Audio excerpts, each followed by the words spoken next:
మూసీలో 16,000 కోట్ల రూపాయలతో ఆనాడు మా ప్రభుత్వం ఉన్నప్పుడు మొత్తం డిజైన్స్ కూడా తయారు చేసి ఫైనల్ చేసి ఆఖరికి గ్లోబల్ డిజైన్ కాంపిటీషన్ కూడా ఇన్వైట్ చేసినాం సార్.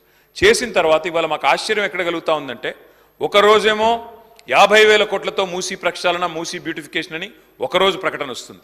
తర్వాత పర్యాటక శాఖ మంత్రి గారేమో 70,000 కోట్లతో అని చెప్పి వారు ప్రకటన ఇచ్చారు. ఆ తర్వాత ఈ మధ్యన ముఖ్యమంత్రి గారు గోపన్పల్లిలో 150,000 కోట్లతో మూసీ అన్నారు.